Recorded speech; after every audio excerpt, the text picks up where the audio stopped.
Good morning and welcome to the Hodgepack Sports Life and everything in between right here on 106.9 The Country Giant. We're brought to you by Lidle Land and Cattle. Folks up here on our Pest Patrol phone line, we are in our Toasty Live studio here in the Maveline. Hodge on his way, no Misty, joining us guest studio host. You hear his name on our Tyler Cagle College Football Report joining us in studio. Tyler, appreciate you joining this morning. Yeah, morning, Hodge. Glad to be here. Glad to talk some sports, everything in between. How was the journey trying to get into the mall?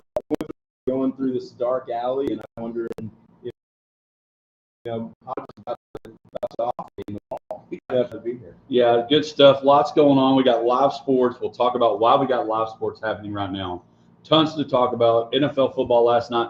Bit of a snoozer. Got exciting at the end, but we'll talk all about that. We'll talk about how I was getting nervous at first because I had some vested interest in last night's game. But again, tons to talk about. The Rangers are going home.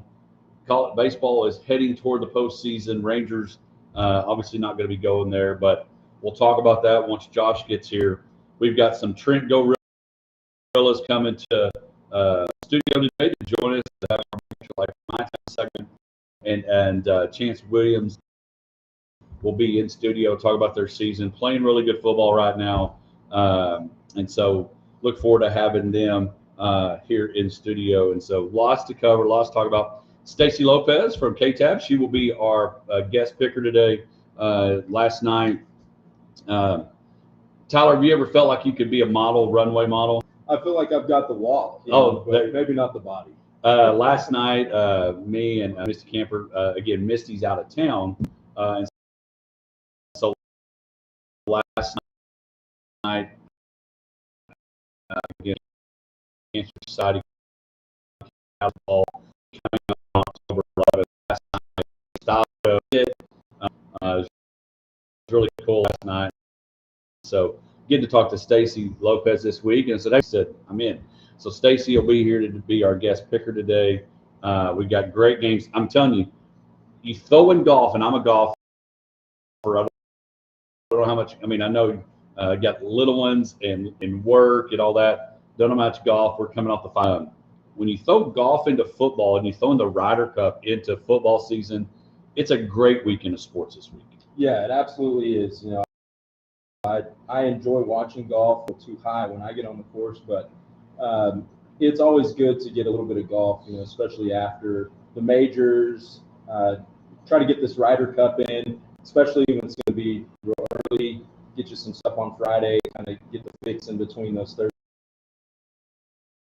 night and Saturday night games. It started off there. Scotty's out with Russell Henley, Bryson DeChambeau, and JT are playing. The big one, controversial, is Colin Morikawa is playing with Harris English today against Roy and Tommy Fleetwood. But anyway, you got golf. There's so many good college football games happening this weekend. Bama, Georgia, LSU, Ole Miss. It's going to be a whiteout. Penn State, Oregon's coming across, literally catching every state that you can on their way to Pennsylvania to play this weekend. College game day is going to be there at Penn State.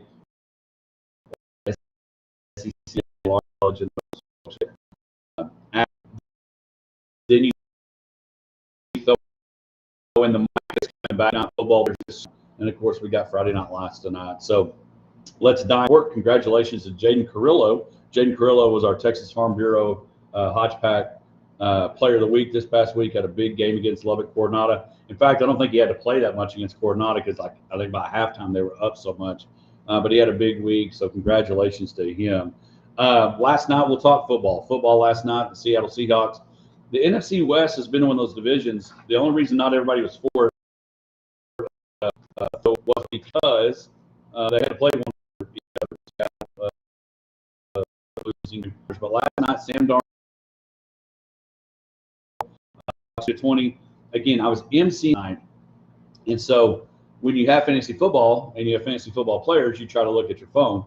And early on, that game looked like maybe, I don't know, it was very, not a lot was happening. Yeah, it was kind of in the first half. That Cardinals offense just was looking mighty rough. Marvin Harrison Jr., great prospect. Really liked him coming out of the draft. He's a big, huge, good pedigree receiver. Drops the ball, gets picked off. Tyler throws 2 picks. It was a rough go for the Cardinals, but that Seattle defense is legit, and so it's going to be hard for them to score on him anyways. Well, and you can't team like that extra possessions. And Marvin Harrison Jr. last year coming out, I mean, he was probably I don't know if he's a bust yet.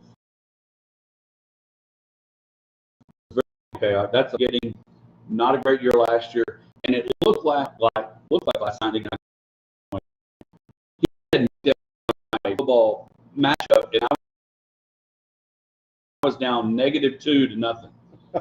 It's not good because you've thrown 2 interceptions, and I didn't see until later and saw the highlight. The one that Marvin Harrison had was basically. See, I think there ought to be like the interceptions should be like errors in baseball. If I throw a great throw to you at first and you drop it, that error should not be on me. Right. If I throw a football and it hits you in the hands, that interception should go to the receiver. I'm going to see if we can get that with the rules committee somewhere. But it started off just not very good at all. I mean, -2. They couldn't get anything going. They were only getting field goals. And then you're looking at it, and I'm like, oh, wow. Next thing you know, it's 20-13. The Cardinals, they go back. Game time score tied up at 20-20, and then at this time the game is almost over. I'm about to. And then I'm like, okay, it's going overtime because there was not that much time left.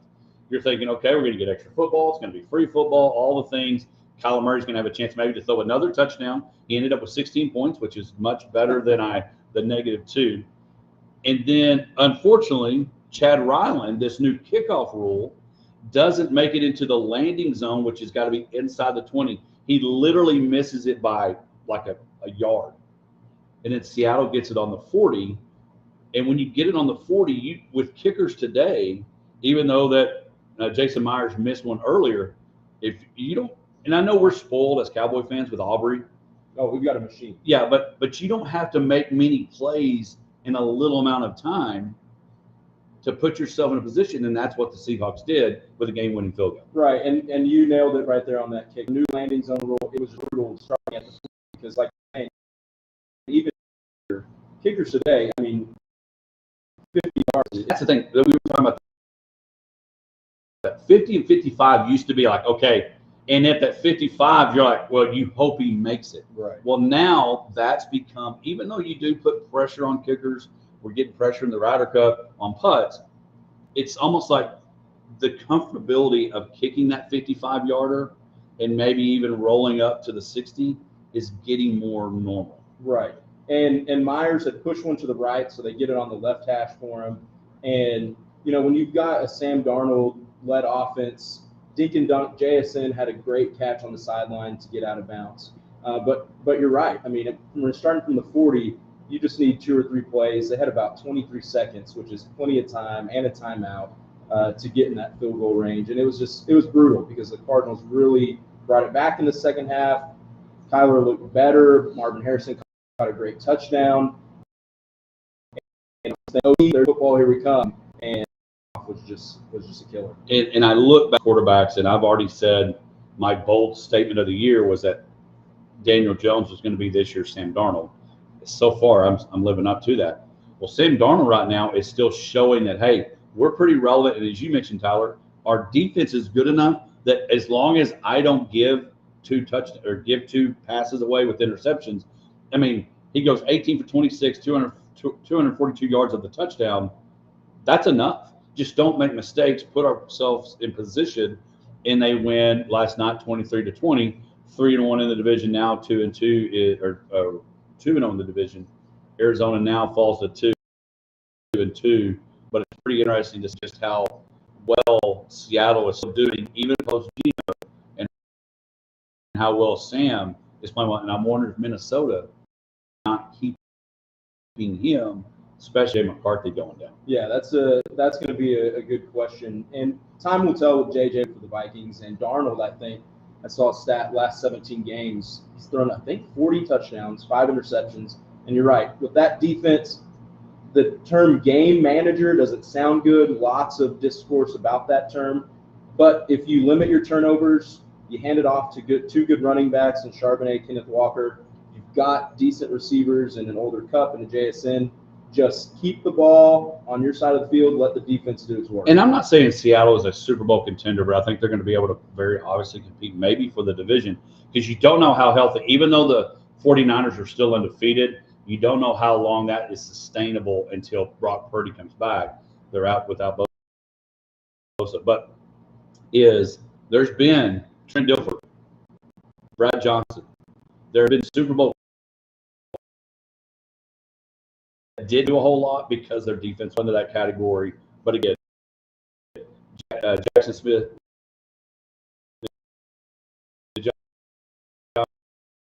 I mean, because as of right, giving them the return on investment that they've invested in him.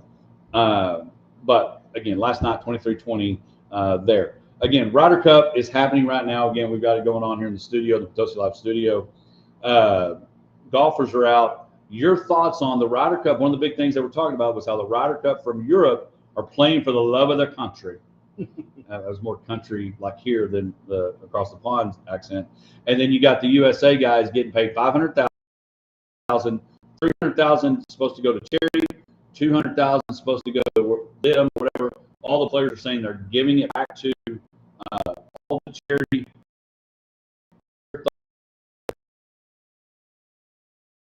Guys, Side's going to get paid,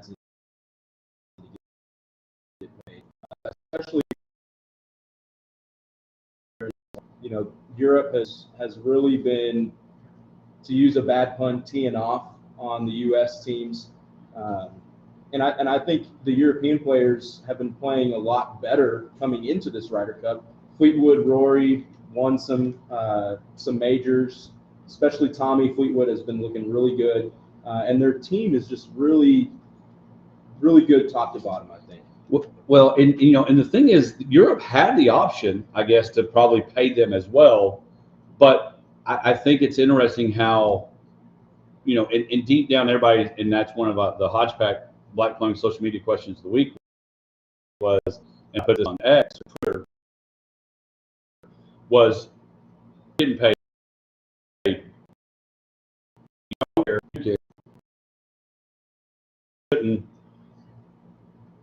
I don't care, just win.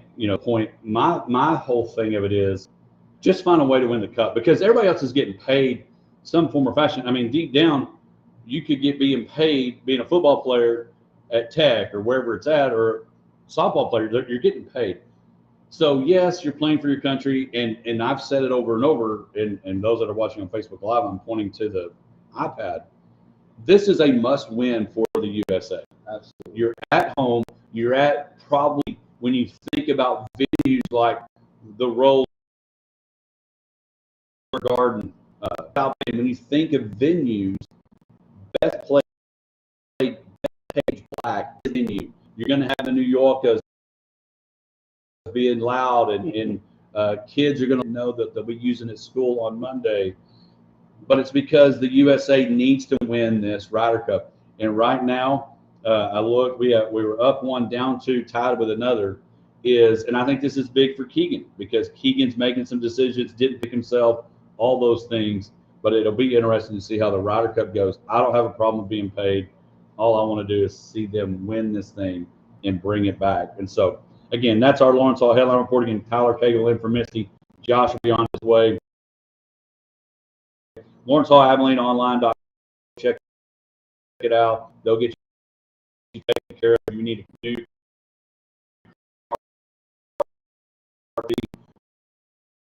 there's week out football.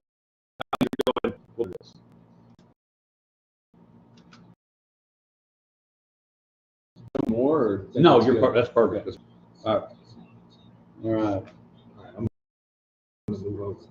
Yeah, we'll pop them on. All right. How are y'all? Morning. Hi. Chance, what's your first name? Slater. Slater. I just had Coach Isabel on my phone. I was like, he's got a first name, and I don't think it's Coach.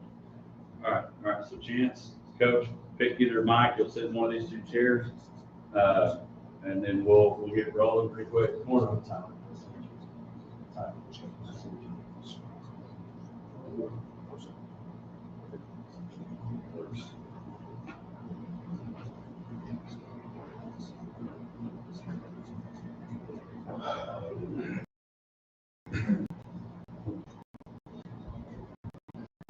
Okay, good.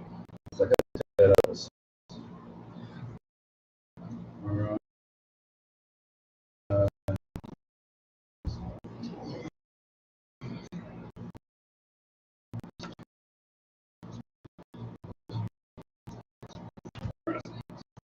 Coach, Chance, you're good. Chance, you want to bring that mic. Be sure it's close to your mouth so everybody can hear you. Let me do this real quick.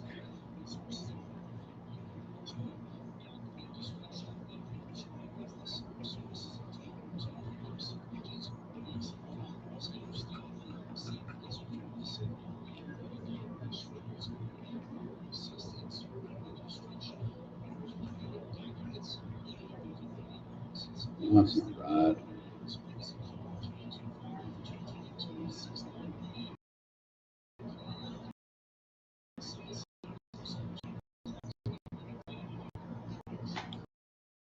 So average about 60 points, 69 points. Set 457.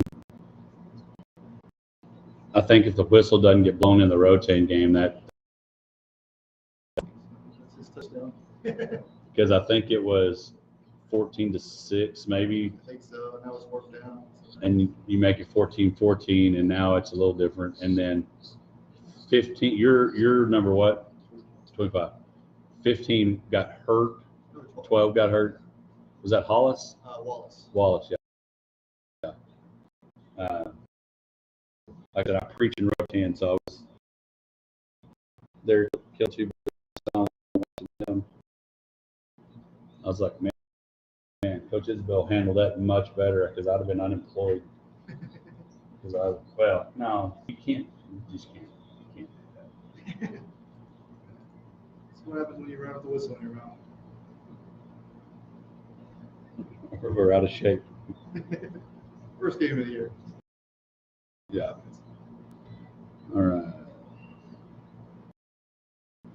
We'll talk about your brought you Trent. Did you grow up playing six man? Okay. We'll talk about that, and then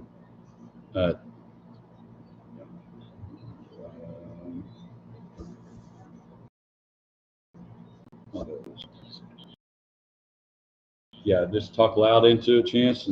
What grade are you in?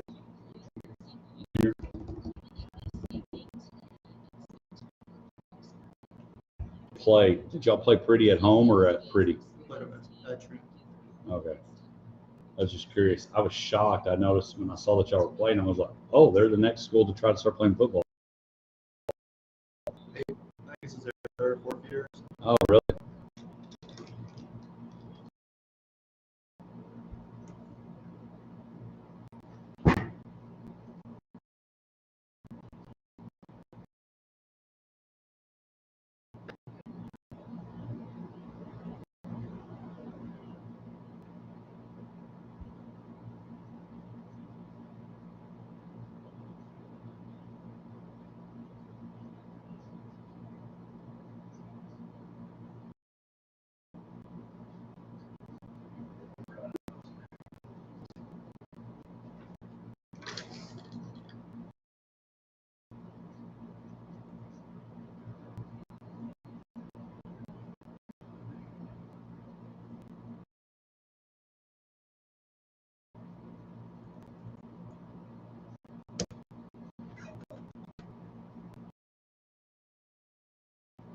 Welcome back to the when you hear that, you know it's for our Big Country Electric segment brought to you by Big Country.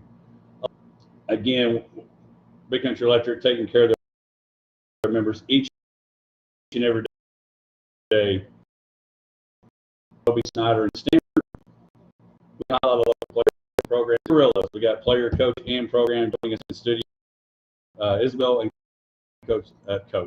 Sometimes you got probably a coach on the field. Chant, glad you guys are here. Hey, how are you? There you go. All right.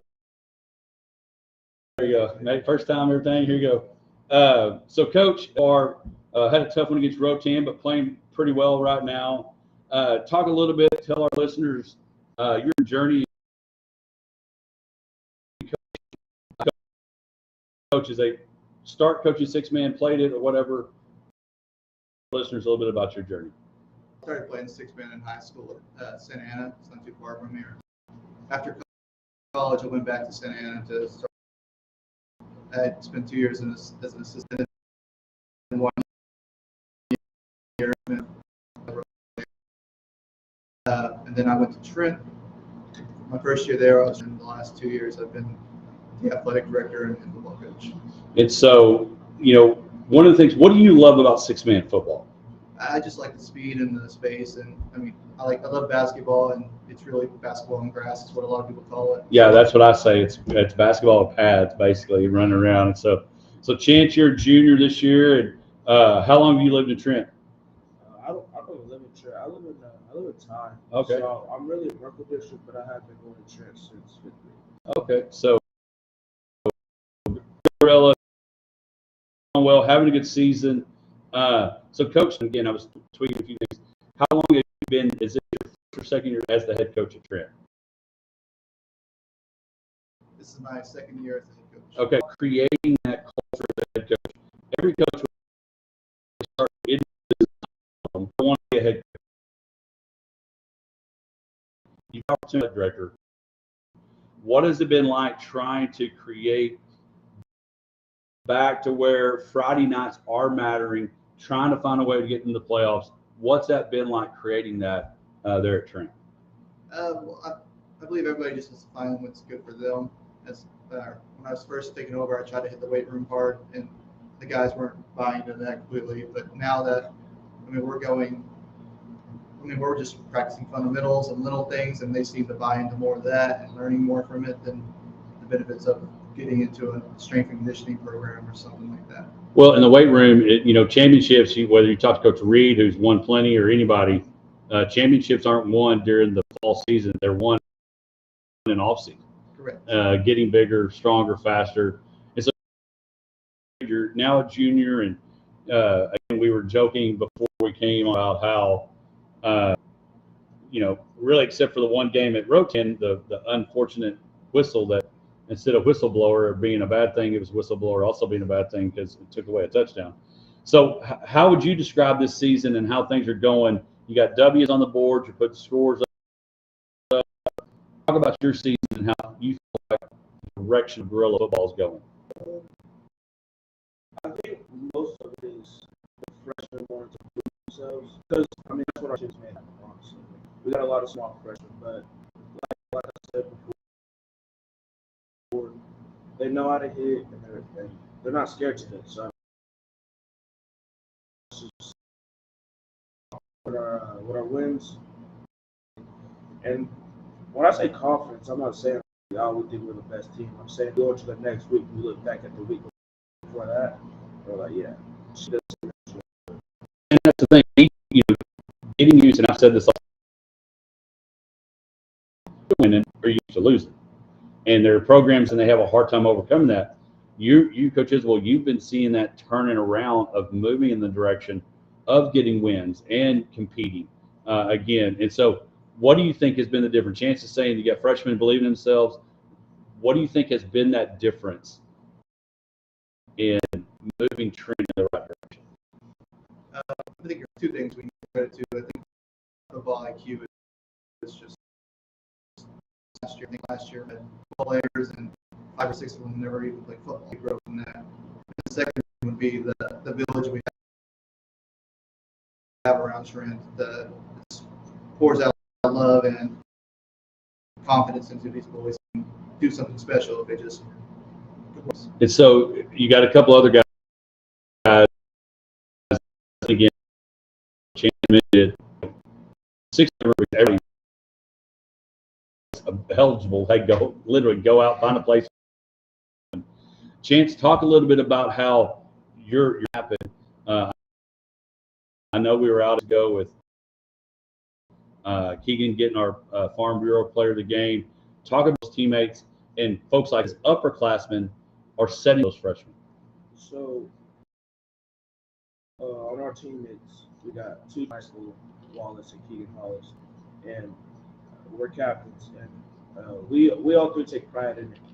And like you said at the beginning, as a coach on the field, that's kind of like my part. Like on the field, if I see somebody that's I know they can go more or try harder, then that's me. But on the field, I mean, it's just play with grit. That's just what it is. And so when you start thinking about that and getting confidence, what do you think is helping those freshmen get the confidence? I know obviously the wins help, but you know, especially you can go do this. What do you think that's been a big deal of seeing those freshmen succeed? One thing that builds their confidence easy, I can tell you, is when they make a good play and they see 3, 4, 5 people from the team run up to them and patting them and jumping them. They love that stuff. So I mean, they know if they do it again, if they do something else like that, then they're gonna keep getting the same results. So. All right, so I'm looking through here. So we head to Looters tonight. Yes, it's our homecoming game too as well. All right, so homecoming, Looters coming to town to play you guys. What's going to be the difference?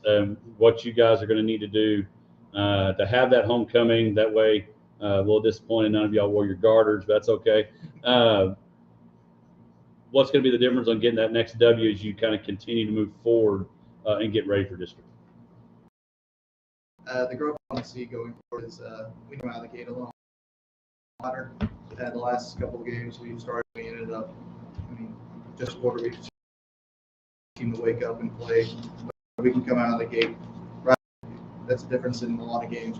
And so just looking back or looking ahead, you got Looters tonight, again, homecoming. You got Moran and then Open, and then you hit district, Open, Lorraine, Braun, and Blackwell. What is the goal for the Gorillas? What is the goal? What is the what do we want to do? What do you feel confident in?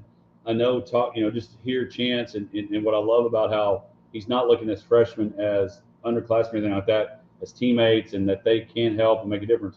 What do you see happening for the Gorillas? Right now, we're looking ahead at one district game in particular that we're looking at Lorraine. We would like to get that win. I think it's been 18, 19 years before transition, so nobody on our team was probably even born that last time that happened.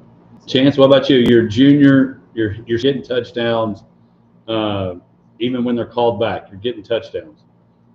What do you see the success that this team this year can do? I see a lot of big things. Honestly, like what Coach said, like a win is a win. A win is a good win. It's good on the record, good for the confidence. But like Coach said, I'm looking at Lorraine. I mean, my papa, Trent Legend, he's told me, "Oh, we did this to Lorraine, we did that." I was like, I want to be a part of that. So, what is it? November 10th. November 10th. No, we got 24th or October 25th. October 25th. There you go. So again, Trent, 3-1 right now, getting ready for Looters tonight, and then I just think it is exciting to see what's happening. And I bet about the young kids seeing the success of that's got to be important for other teams, junior high football. That's got to mean a lot for the community of Trent. I definitely say so. Our junior high football team, they took a beating the first week to Rotan, I believe, and then last week they come out against Rule and they pull off. And to me, it was kind of a surprising win because we saw Rule play the week before, but they snuck it out, and I think that's a lot due to the encouragement the other boys were giving them on the sidelines and everything. Well, and I think, and Chance, you talk about your confidence is that you want to be, whether, and Tyler's in here and we'll talk about it, but when I was playing basketball at Merkel, wherever, you want to be able to leave your mark on your school. That way your pawpaw's talking about it, and then later down the road, Chance's kids and grandkids are going to say, my pawpaw, I don't know what they're going to call you, but that part of that has got to be huge and being about. Yeah, when I got the Trent, everybody was like, Papa did this, your Papa did that. And honestly, I felt like kind of like I gotta do good, but now, now I just play just how I play. If I have a good game, then I have a good game, and of course he's gonna be proud of me. And if I have a bad game, then if I'm on my way, he's always gonna be the first one to tell me to head up and just get better than that. Yeah. Next week. Yeah. No, great job. Again, Coach, appreciate you coming in. Chance, appreciate it. What's the rest of the day look like? What's the homecoming festivities today? We have a parade downtown at 2, and then pep rally, and then junior high game at 5, and high school game at 7. All right, there you go. One of the great things about being in a small school like that, junior high kids get the little Friday slide out. But appreciate you guys coming in. Go win tonight and find a way to get some playoff T-shirts made. We'll do. Thank you for having us. All right, again, that's the Trent Gold Railroad, Coach Isabel and Chance Williams. Again, Looters tonight. Head over to the jungle. Head over to Trent tonight watching football. Get 2 games for the price of 1. When we come back, gone. Coach Dabo Sweeney, a lot of pressure. Tyler's a lawyer. He's going to be back right after.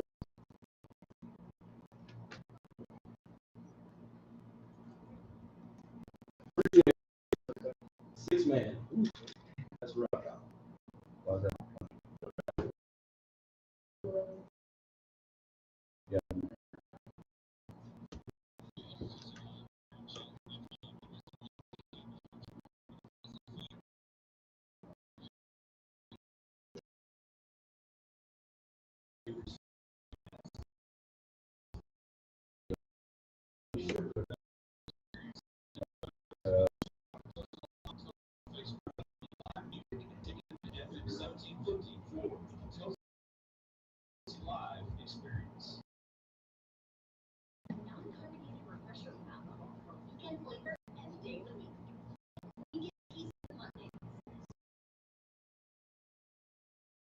We'll take our picture and we'll post it on Facebook. Happy Thursday. And by Wednesday, you're already halfway there. So drink the weekend flavor of Happy Thursday.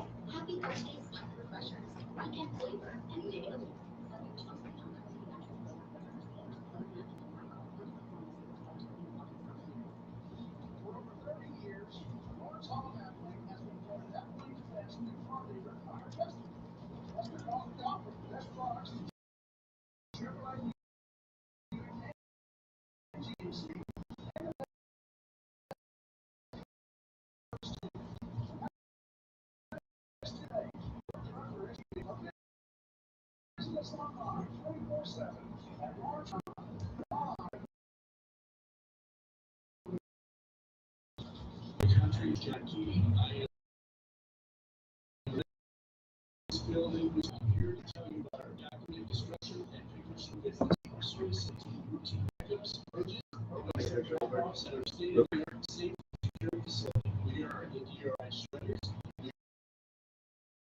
God, we'll take us. We'll just turn that off. All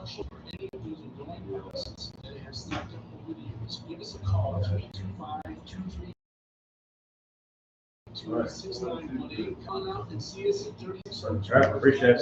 Hey, thanks for coming in. Appreciate it. Thanks a lot. All right, safe drive.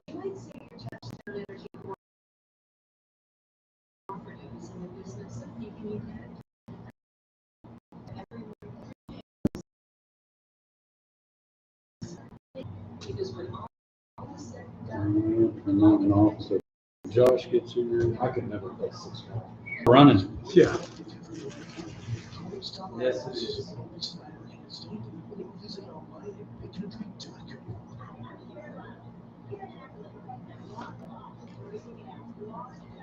Not even close.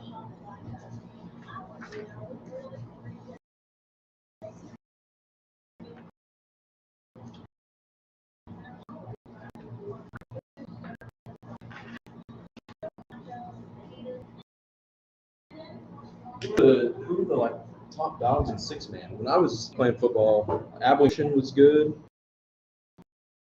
Back titles, something like that. Gordon. They're low. Borden County still probably pretty competitive around here. Yeah.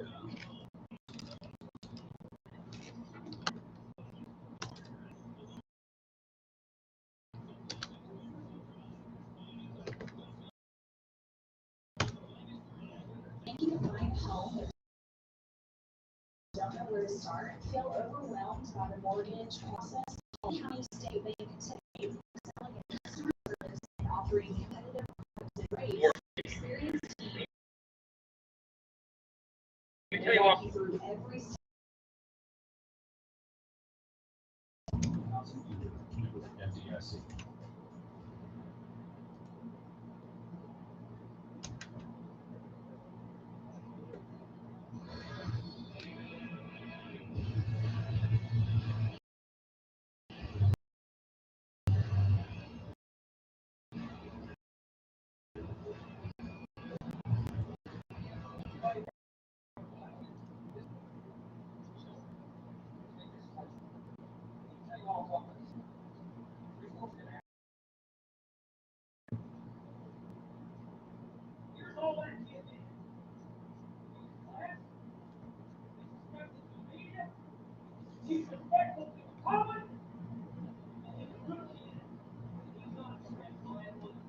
You want to move down the Ranger stuff until he gets back? Yeah, that's why we're doing this.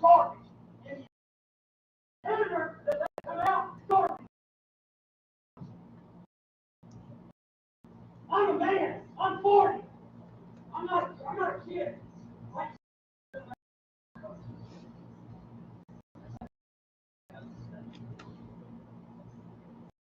Welcome back to the Hotback Sports. So, legendary, unfortunately, no longer employed at Mike Gundy with the big famous. You want to guess when that press conference happened? Golly, I'm 2007. Nailed it. 2007 was, again, welcome back to the Hodgeback Sports Life and everything. Tyler Cagle, and next hour. Long ago that statement was, and I saw recently he did a commercial with like consumer, with older people. 58 years old now, Mike Gundy. I'm a man, I'm 58. But after a very Tulsa at home Oklahoma State decision, ladies and fire coach, my legendary player, and a very successful 21 years, and now $50 million more richer. But and were you shocked on the firing of Mike Gundy? Shocked on the firing. I think you got a true Oklahoma State legend. I mean, he's Stillwater mentioned, quarterback in the 80s, comes back to coach, had a successful coach they've had. They had a rough pass, last year wasn't great, but 2 years ago they're in the Big 12 title game, and certainly a rough start this year. But it's tough when you've got a legend like Gundy is, and especially when you don't give him a leash to maybe get back together. Right, and again, 21 years, 170 wins, 90 losses, 12 wins, one Big 12 title, 8 at least. And the Iowa State years ago and lose there, or probably to a college football Final Four, possibly to have a national championship. He's had some great players. I mean, James Washington was a Blitnikoff Award, but you start looking at, and they thought it was the best. That is I'm not saying it's near what I'm about to say. Listen before you start tweeting or Xing me or whatever. I'm not saying it's the exact apples to apples of when Jerry Jones let go Tom Landry. I'm not saying that. But in Oklahoma State, for 20 years, and Mike Gundy with the mullet, Mike Gundy with the 40, taking care of his kids like we saw stand up, it had been Mike Gundy. And the fact that that's where you go on the firing, I'm not saying that, and I do believe, in the world of coaching, there's very few places and very few coaches that do the whole you can't be there too long. But there are most successful NFL coaches that we've 5 times. Tell people it was Bill Walsh if you fill in the blank. Kraft. Now they let each other part ways after the season. They had to make a decision, and so I just think it's a very interesting way a guy like Coach Gundy. Right, and I think you're right. You definitely have to make a change, and this might go into kind of a bigger conversation on the college football landscape. But Gundy was very adamant. He was very vocal about NIL.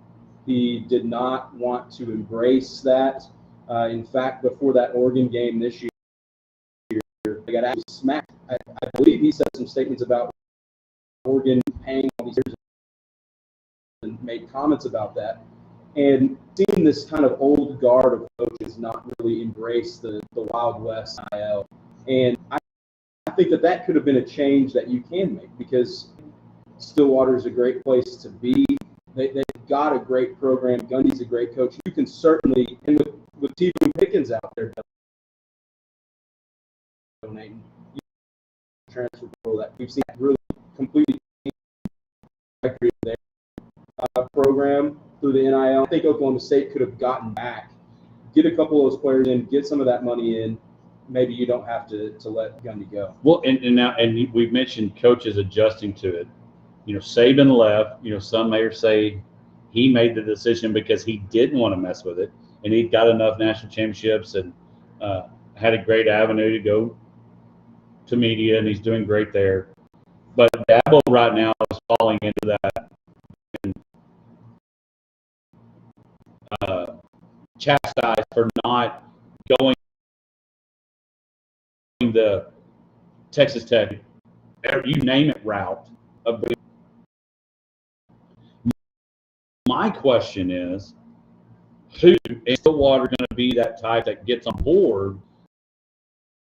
All right, hey, collective, because the bottom line, they have money to pay these people. And then, like we've seen, and we had Campbell at Tech. Right. And, you know, Clemson's got a probably than Oklahoma State does. They competing with a lot of fear for some Texas players. And Clemson had those resources, right? And they had players, they've got guys, NFL guys, and Dabo still wants to run it his way, doesn't want to embrace that NIL. We're seeing maybe not a change in the way that you need to coach, but it's certainly something that you need to think about. Well, and now you have to ask yourself, again, it's not like he won a bunch of national titles. It's not like Kalen DeWar being the guy. But different level, you are going to be that comes in and replaces the Gundy. And who's that going to be? I've seen Eric Morris's name floated around from North Texas. But you've got to figure out, okay, they'll do that to Gundy after 21 years. Yes, he wasn't playing great now. But how long is my leash going to be? And if you go in as a head coach, you're crazy if your agent's not saying you want a guaranteed 4 to 5 year deal, because you know, yes, you can go into a school and turn it around pretty quickly with the right players coming in. We saw that with Dion. Like him or not, he changed it to where from nothing to College Game Day being there. Can they find that guy? Because if I'm going there, I'm getting nothing less than 4 and probably guarantee a 5 year deal to give me time. That way, if it doesn't work out, so Dion's a great example. Get someone that knows how to work that system, and turn it around in a season. You know, Colorado was awful for that first year. Dion completely turns around the roster. They're pretty good. They make it to a bowl. And I think that you're right. You definitely need some time to turn it around. And if they're going to do you like they just did Gundy, you need some guarantees for sure. Because I had a couple stats here: 10-win seasons for Gundy. Outside of Barry Sanders and Thurman Thomas for Oklahoma State, 0 10-win seasons without those two guys on the roster in program history. They've been playing football since 1914. Gundy, absolute legend. He's the face of that program for the last 20 years. You've got to that if you're going to be. Okay, we're adding the boys. Josh just got here. Thank goodness. 325-669-5153. The right move with Phil Hill Properties with the Abilene Group. New house, need to buy anything, you need something real estate wise, Phil Hill is your guy. 669-5153. Did Oklahoma State make the right move here? Well, I mean, as Tyler was just talking about the history with Mike Gundy there, they don't really even have a football program without him. But I guess there's always got to be change, I guess, and they're bad. I mean, this year is embarrassingly bad. And maybe as we talk about transfer portal and how you navigate that, it's different, and coaches are having to learn that. Some are very good at it, and I don't know if that was a shortcoming that Gundy had, but he was just good. So change, I guess, was necessary, but it's still in light of they paid $15 million to go away.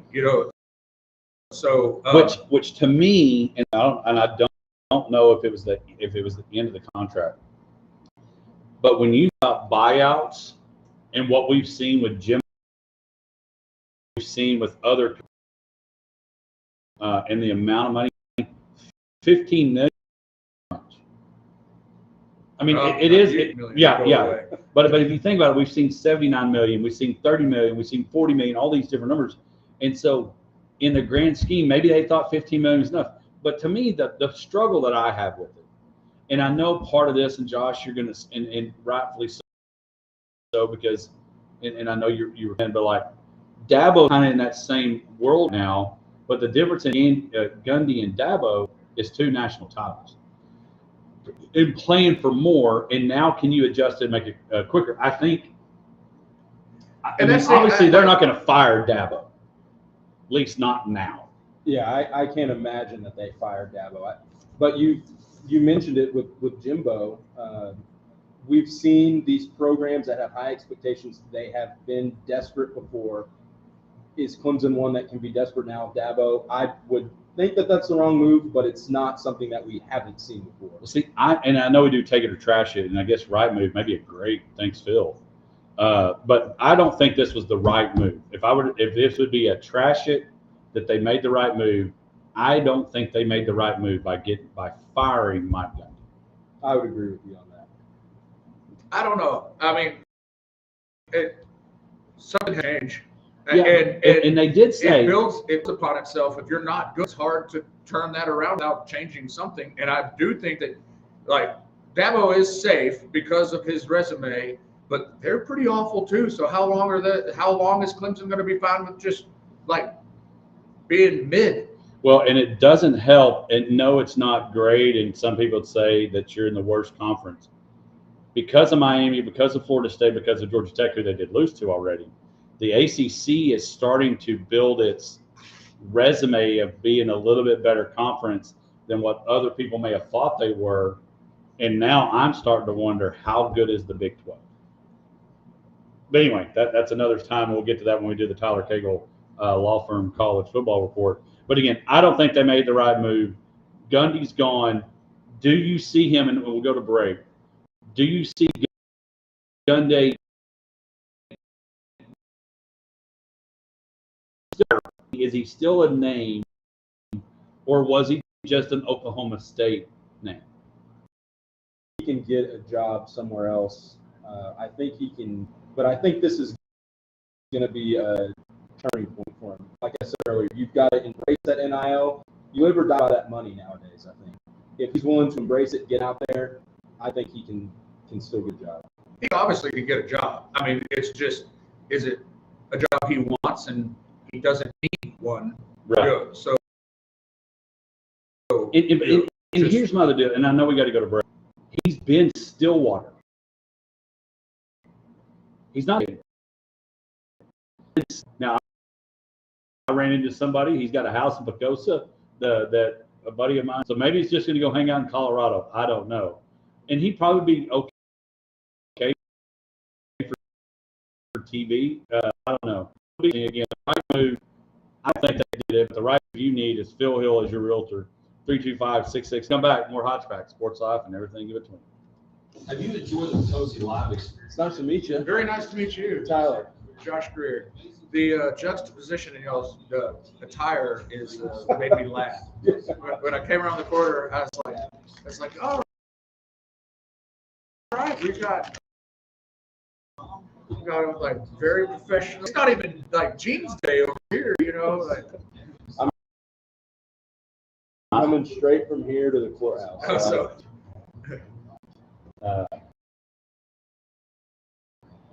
Yeah. well, it's not a jump. Job. Yeah, I'll make sure you're.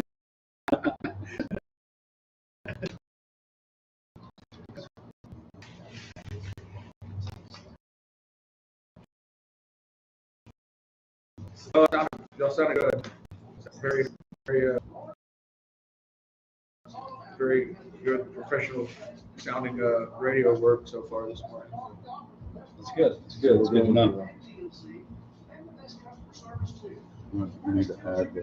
I was impressed listening to you because you never know what to expect. Somebody, being a lawyer, you kind of know how to like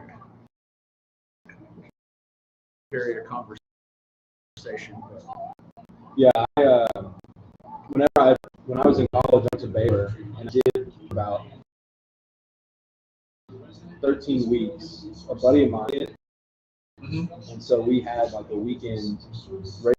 Okay, so you have experience. Yeah. And so it was to that. It was so fun, just waking up in the morning and it's good to do that.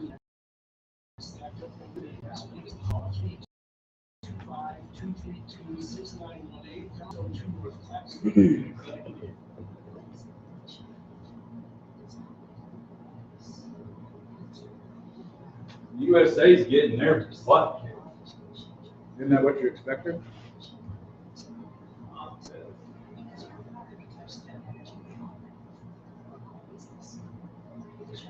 What years were you at Baylor? 2012 to 2016, Rise and Fall of Mark Robb. Hey, he's got a real nice new stadium out here. In on Friday. Bill? Yeah. Crap, a lot.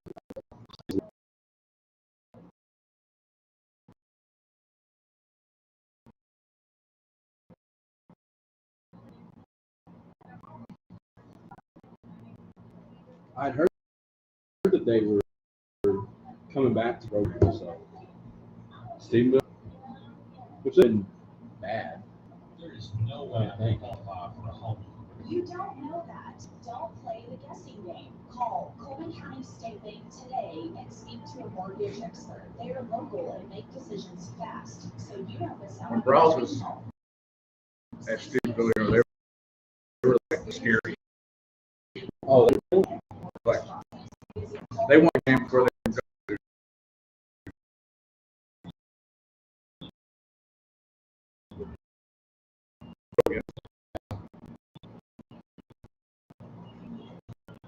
the only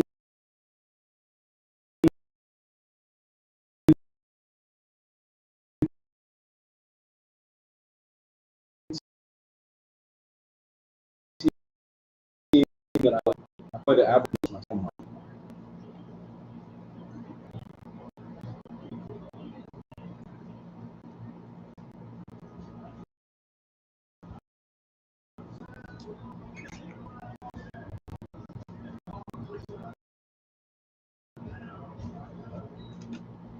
How that car was upside down when I got here. That's what I feel like Cup is. The USA are upside down as looking up at the Europeans.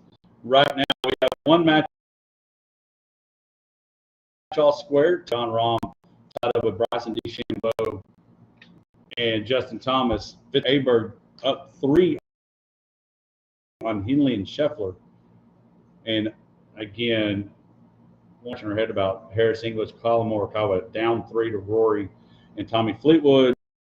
The USA are winning one match with Patrick Cantlay and Xander Schauffele. It is time, though. When we get to this time, we jump in and Hodge is here. Misty's out. Tyler Cable is in for Misty, but it is time to open up.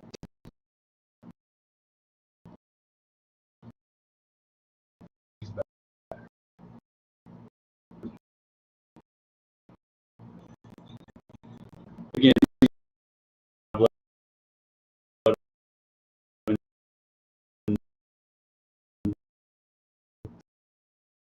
check them out. Lots going on. Great place. We talked about it in the Horn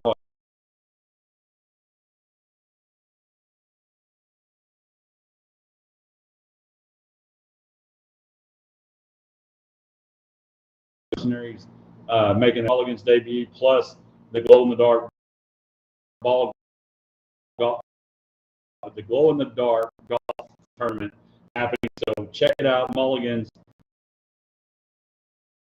Great job. And so I thought, here's the question: if you were not going to be a banker, if you were not going to be a lawyer, what would you want to be doing right now?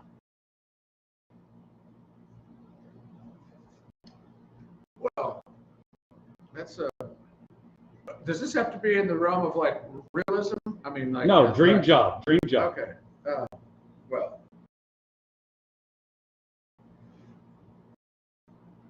I don't know. I'd probably just mow grass if it paid enough money. I could see that. I mean, really you like are a mowing big, grass. you are a mower lover. Yeah. No doubt. But Well, like if you could be, all right, I'll throw this out.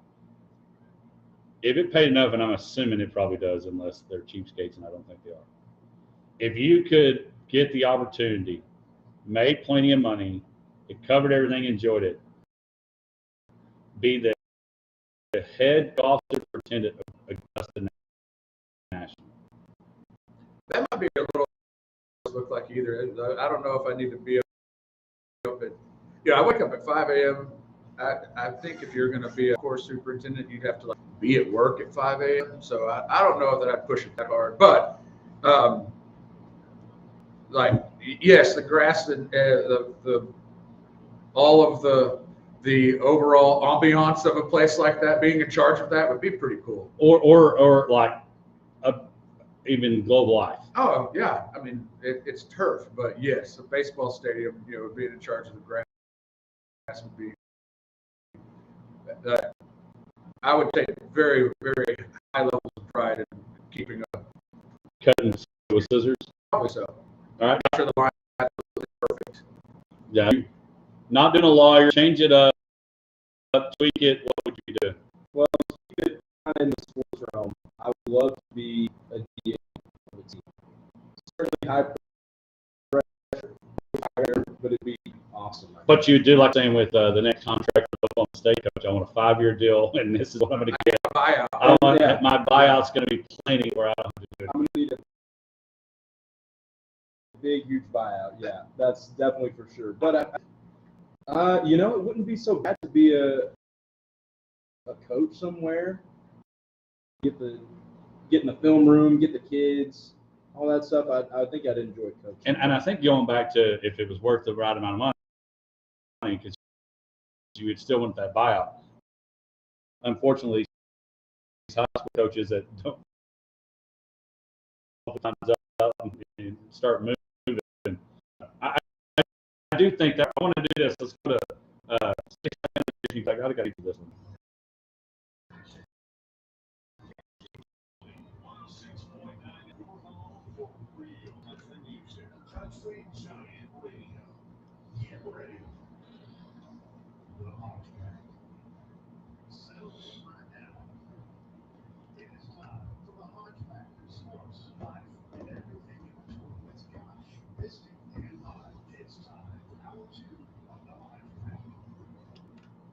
All right, it is time for hour number 2. And now I'm going to combine what you just said with what you do.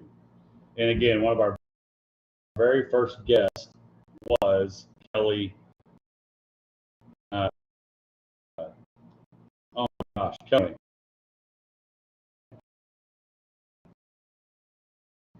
Her name. Oh my goodness. Kelly Masters, that way, Joe. Being a sports agent would have been cool. Now I know you got to go to law school and do those things, especially in the NFL. But I think a sports agent negotiating those kind of stress involved. Again, this is Misty's bag, brought to you by Mulligan's. Hodge, Misty's out. Hodge, Tyler, and Josh. I do think that would have been interesting. McGuire made it look like it was all fun, and Kelly even said that, yeah, it's not all Jerry Maguire, so you have those Jerry Maguire. But I think it's a pretty interesting job. Yeah, Jones and Michaels. Isn't that kind of the problem though? Because now Scott Boras, and I don't know if anybody wants to be in Scott Boras. The agents, depending on which side you're looking for, from the player's perspective, management doesn't like them and is not happy that you are represented by that guy, because they know it's going to be a beatdown trying to, get contracts ironed out. But I guess that's what makes you good at your job. But I think as the agent side of it, it's like anything else. You've got people that man, don't go deal with that. He's a shady salesman, or he's shady whatever. Or then you got the ones, hey, they're always doing it right. They take care of their player. They understand the franchise side of it. Being that agent to where, yes, I've got the very best interest, but we're going to make sure we handle this part of it so that the team that's still paying you likes you when it's all over. So I think so. Josh is going to be mowing, and then I'm going to represent those players in the bigs. I think we've got a good cycle there. Yeah. And I'll probably be the one canned first. Oh no, coaches have a chance. There's a reason they buy stock in you all. Yeah, well, being a coach, that was one of those things that growing up, it was always one of the things I kind of wanted to do until I got to actually thinking about it. The grind that it is and that's why I have such great respect for these junior high and high school coaches. Like you get out of college, you get that first job, and your work late, like all that much. Well, and chance, and then the head coach gets fired, so you're looking for a job. And the other in general is, especially when you get out, job is some people, and again, I was fortunate enough. My first job out of college was at Dimmitt, which I wanted to be a head basketball coach. Well, Dimmitt at that time was one of the most respected programs in the state. Just come off of going to state. I got to coach my first year. I got to coach in the drum as an assistant coach. But some of these coaches don't get that luxury of going to a school that is good. And then you talk about getting to coach. I get to pick whoever's living in that area, in that district, and I got to figure out how to make this work.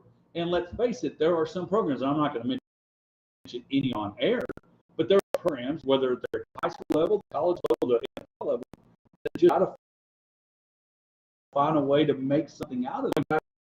I know it's sometimes parents' expectations don't develop. So now you're trying to figure out a way to make the chicken salad. And especially in the high school, you have no real control over who's available in your talent pool, and if you get in some of those schools like you mentioned that just don't have a history of being very good, you've got maybe the most talented people in your school don't even play your sport because it's never been good, and so you're trying to recruit away from the football team to come play basketball or vice versa, because your program's just not very good, so. All right. And on that high school level too, you mentioned it, Josh, lot of hours for low pay. I mean, I can imagine my mom's been coaching volleyball middle school level for 30 years, and so it is for coaches, especially in high school, middle school. But like you're saying about not being able to pick your groceries, that's the other thing too. Look at these coaches earlier with Trent's coach. It's about form. And I'm not saying you can't turn programs around. We've seen that happen at places, but it takes the right kids. It takes the right, the Cincinnati's are great, but it'll always still be about Jimmy and Joe's and what you're playing. Or Janes and Doe's or whatever the girl version would be. Had to be careful with that. All right, when we come back, more Hodgeback, Sports Live, and everything in between. Hello, Stacy. Morning. I'm Tyler. Nice to meet you. Nice to meet you. I'm sorry, I didn't even realize someone walked in. No, I'm quiet. Stealth like. I like the shirt. I do.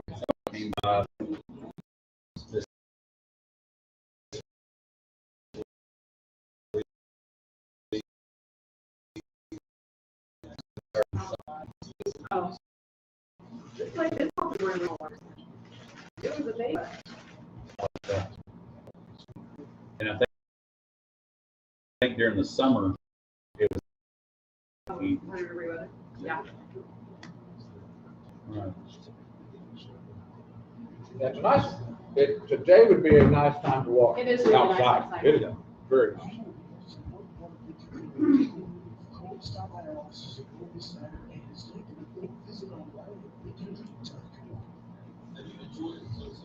All right, you talked Gundy, you talked that. Check out the Phil Hill. All right, I think we could talk. All right, let's think baseball because I think we need to. Because I can't remember when we get done because we got NFL and college to cover. We could end it with baseball. What has it been like when we picks?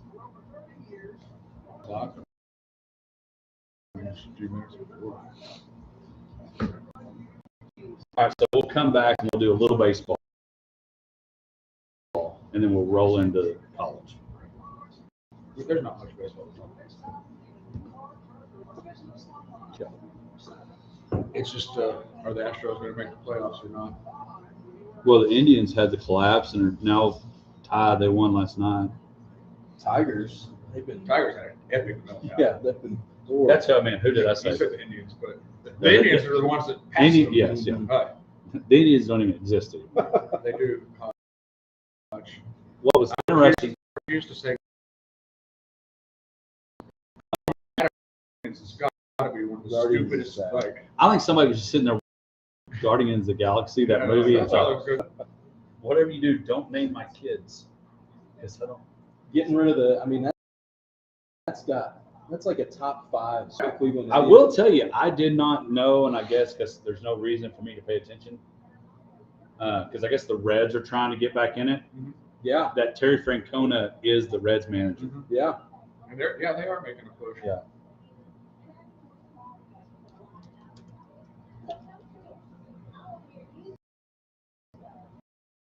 Yeah.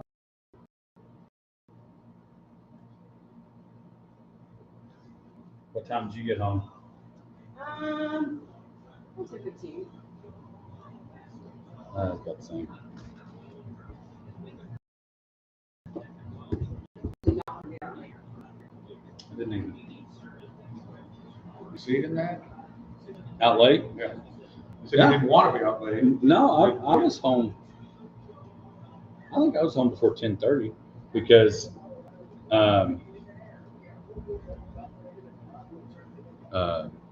was telling Tyler, during the style show, I'm watching the game and I've got Kyler Murray and he had -2. And then I start looking and it's a good game and oh great, now he's throwing the game time touchdown. So as I'm walking in my car, I'm like, that's pretty cool. I'm gonna watch overtime. And then I realized, oh crap, no, they lost. because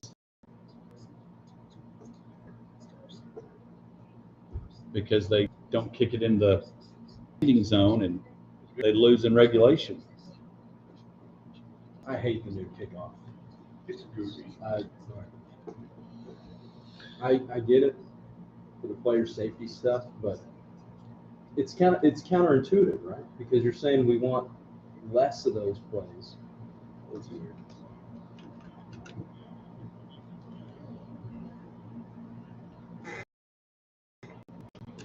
We are back with the hot pack. Hour number 2 about Collin County State Mortgage Loan. Call Tammy at Collin County State Bank. Taken care of. Before we move into football, we got Josh in here again. Josh and Tyler Cagle. Tyler in for Missy. We got to talk a little baseball when the Rangers are going to be going home soon and on vacation, Cancun, wherever you go.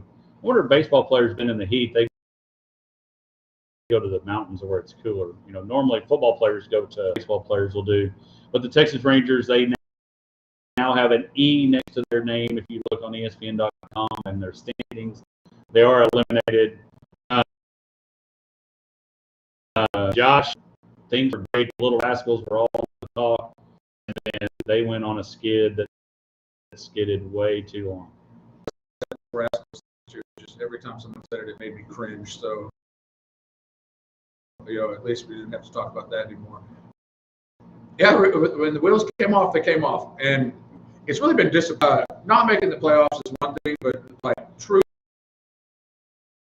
just playing inspired, boring baseball for the last thing, because obviously, and I do think this affects different teams differently, because the Braves have been out. Suddenly they go on like a 10-game winning streak right at the end when it doesn't matter.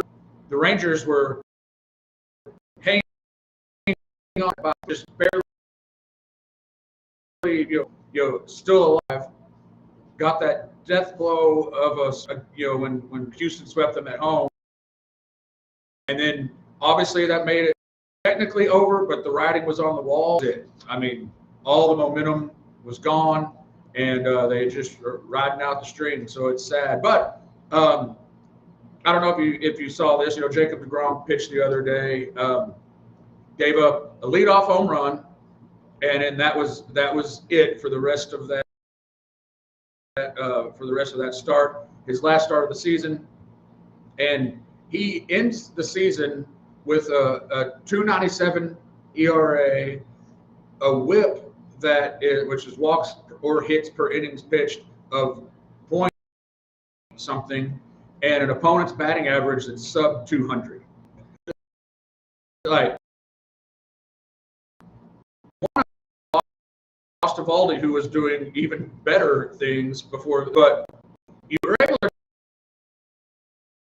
win was best season pitched by a Ranger history of the franchise, which it's right up there where you'd have to go back to see similar to like Fergie Jenkins in the 70s, which none of us are old enough to have seen. And so there's some silver lining there. He'll be back next year, and hopefully Evaldi, they pick up where they left off, and you build off of those two, and there's always a chance. But what I am interested in this weekend, you mentioned there's a bunch of football, there's golf, obviously. It's the last 3 days of the baseball season, and they'll make the playoffs. So I can find some solace if all we got to do is get the Angels to win one. I don't know if that's possible, but So one of the baseballs I do want to get, because of the football, it is an exciting weekend of baseball. People may not like it, but this is why you add the extra wild cards, because this weekend does matter for more than just one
wills, but mostly criminal defense. So if you or anyone you know has been accused of a crime, you can give me a call, 28075.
Certainly been good for Baylor. Arizona State is still a competitive team. Iowa State is competitive, and so maybe they don't have those top teams like the SEC or the Big Ten.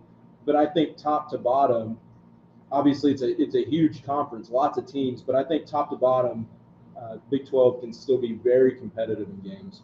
Oh, I agree with that completely, and I do think that that's the knock, I guess, on the Big 12 is what you just said. They don't have a true, just like consensus playing for a national championship team. You know, not that somebody can't, like Arizona State did last year. You know, they made a push and were in the conversation there. Very close game against Texas, but at this point, there's no one that people are whistling into that championship. The conference as far as like the overall, but I think that there are top 25 states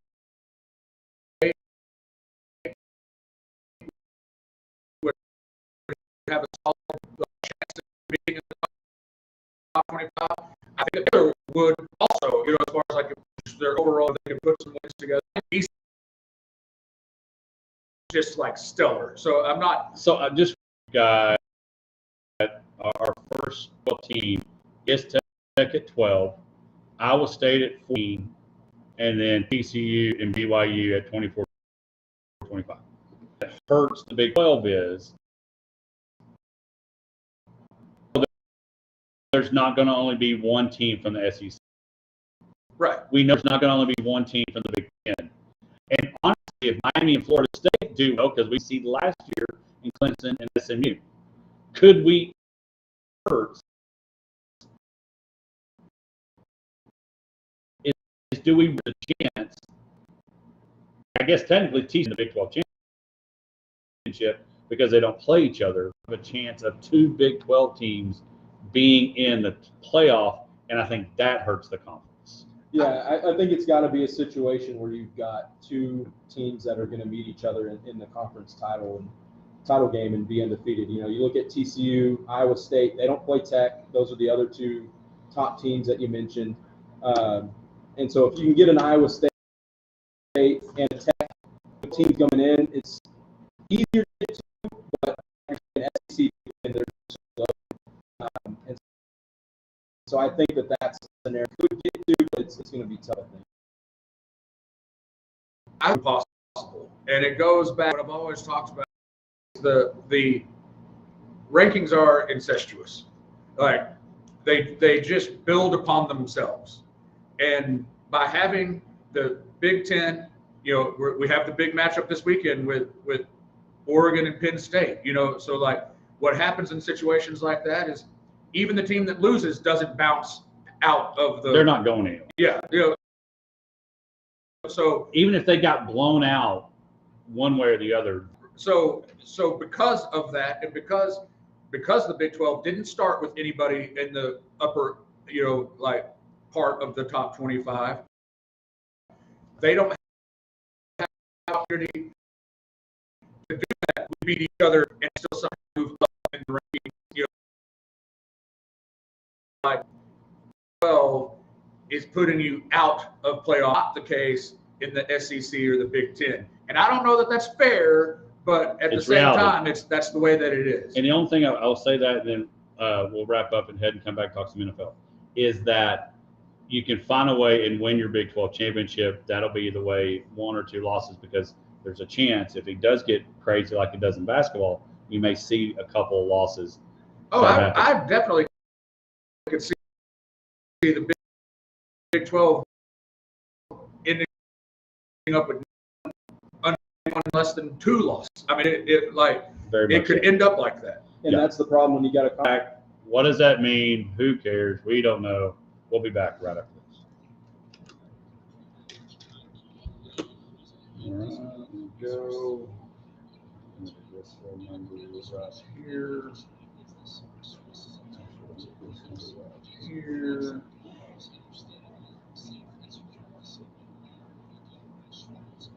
All right.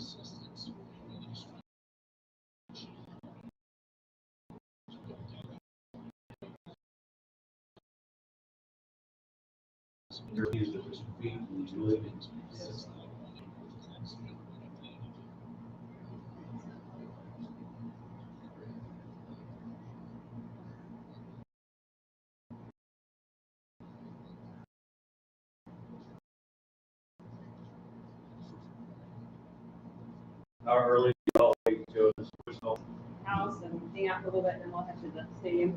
We all go eat or make You know, my mom she'll cook for us, and then head to the Memorial Stadium.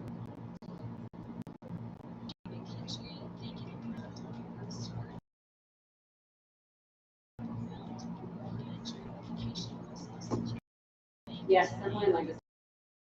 Which they combine Ryder and High.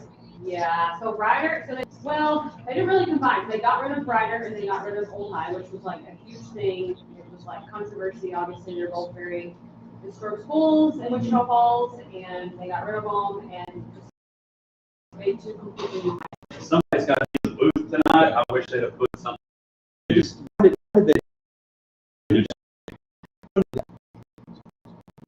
got rid of the two, but then they.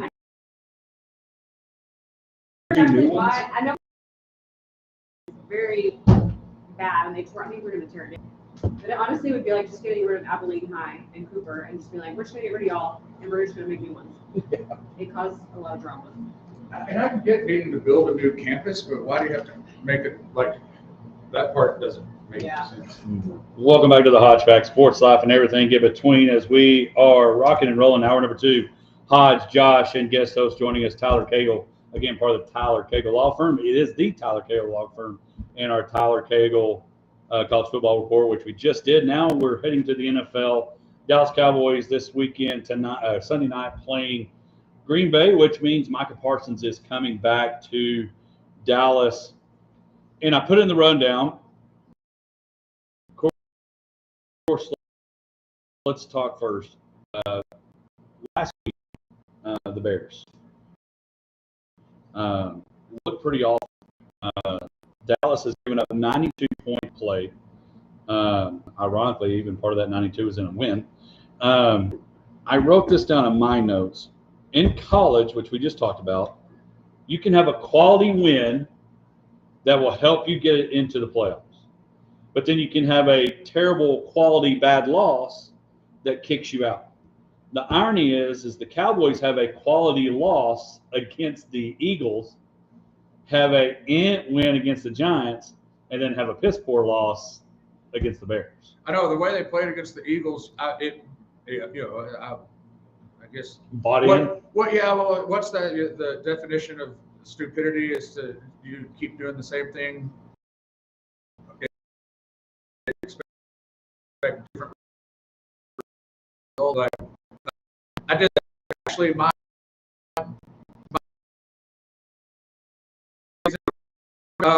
Which was what? I think it was 9, 8. Yeah. I don't remember. I've got it written down. Yeah, somewhere, my but third, my they're third, my 13's in yeah, danger. that one sailed. Woo! But the loss against the Bears was mind-boggling because the Bears have a negative point differential. That's how bad they were in their other 2 games. That they blew out the Cowboys, scored a lot of points, and still have a negative point differential on the season. Like, that's embarrassing. Yeah, well, and I've decided that, and I put this in our text chain. If you're looking for a babysitter, like for Cattle Barons weekend or anything like that, you do not want the Cowboys secondary to watch your kids because they will lose them. I mean, they will not know where they're at for at least about 4 quarters at all. They will lose your kids. So do not call the Dallas Cowboys secondary to babysit or watch your kids because they will lose them. Because I have never seen more receivers be more wide open so often. Like he was going straight back to the New York Athletic Club. I'm so good. He looked amazing on Sunday, and now the Cowboys lose CD Lamb, Booker's gone, Center's gone, and now you've got Micah Parsons coming back. And I put, how different is this? To me, I think it's nowhere. I mean, apples and potato chips, not apples to apples, or whatever you want to put. Micah coming back is nothing like Luka coming back during. No. I agree with that. Tribute, nothing. I'm curious. Is it going to be a boo? It'd be a boo for Jerry Jones. I'm sure everybody's talked ad nauseum about moving Micah and how you can do that. And I don't even think that the package they got for him is justified. But, we go all day on that. But when you don't have a tribute for Micah, I understand, he's only been in the league 4 years. But still, top 3 Defensive Player of the Year voting every year, Rookie of the Year, All-Pro, I think 3 out of 4 years, double-digit sacks, incredible player. While I think you're right that it's not maybe the same impact as Luka because that was the whole franchise, and Micah not so much for the Cowboys, but I think you've got to still give him a little bit of something when he's coming back after the way that all got handled. The way that it got handled makes me think that it would be weird to. Well, it was weird to do the Luka thing too because that was more of a post job, like as far as like suddenly bails on him and all the things In the middle of the night. Yeah. I don't know. There's a key difference to me. Luka got traded, was sideswiped by it as much as everybody else, seemed to be very emotional about the fact that he got traded. Parsons was kind of being a Turk for a few weeks, saying things on X that were, just like, I don't, he did not exemplify just a whole bunch of class and everything himself. I'm not wrong wrong in doing so because he felt it, but he didn't. I don't think he himself to the fans in the way that he could have. Well, and I say this, and we played it when it first happened, when Dan Orlowski said it earlier in the summer with training camp and all that time. He goes, I think they are fans of each other. And Jerry. Yeah. And Jerry said the right things, and I appreciate it, and I hope he succeeds again. Jerry said that on the fan. But I think he was at that point where it was time to move on, per se. But I agree with you. I don't think we got what we should have got. We thought this was going to be the case. We should have traded him a lot sooner during the draft, during something. Now, the only irony is there's a chance, there's a real good change.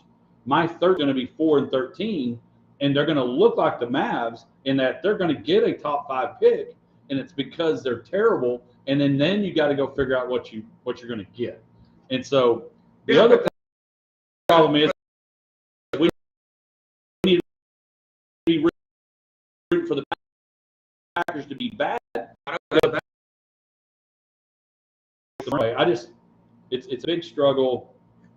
And like we have talked about that trade previously, but it all of that was handled so poorly that you put yourself as a Cowboys ownership in the situation where you couldn't maximize value. You let the clock run out to where you had to do something, and like it and then it's the Packers, like you said. It's not like we're not even going to get good draft picks. But I also it does make it must-watch TV, and I think it will be for non-Cowboys, non-Packers fans, just 100%. because of the drama that's been a part of it, and seeing Micah Parsons form of one of the two teams, the rivals, the division rivals of the Cowboys, felt like the Packers and the 49ers. And that's extra painful. And then, how many times does he get to Dak? What are they going to do about that whole trying to protect him with a weakened offense? Offensive line not at 100%, receivers not at 100%. It's not going to play out very well. I don't think. This is one of those games, though, that could be a trap game for the Packers because they're twofold. And then we're going to go to break and we're going to come back and we'll bring Stacy in. We're going to do some picks. Is that one? The Packers are coming off losing to the Packers. They got to be, because, and I'm sure we'll find out when we get to the picks. Not very many people are going to be thinking the Cowboys have a chance, which normally, like the Browns against the Packers, you find that upset taking place. And then I'll talk more about my frustration on the offensive side in a particular player. When we come back, our celebrity guest picker, Stacy Lopez, in here to pick some games. We'll be back right after this.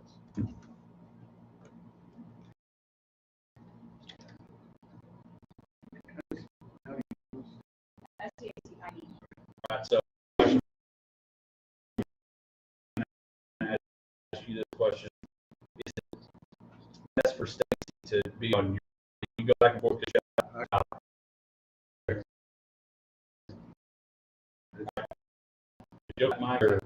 Yeah, if you'll take that way, Josh can because he's got it right.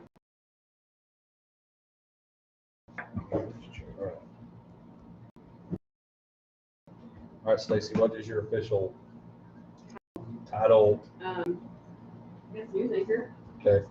for KT. KTAB for you. KTAB for you, yes.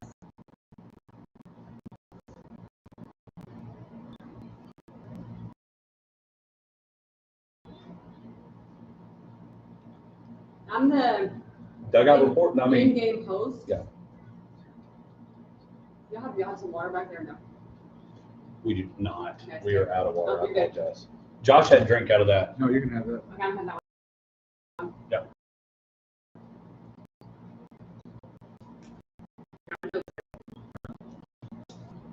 Did y'all just see him into Anchorman?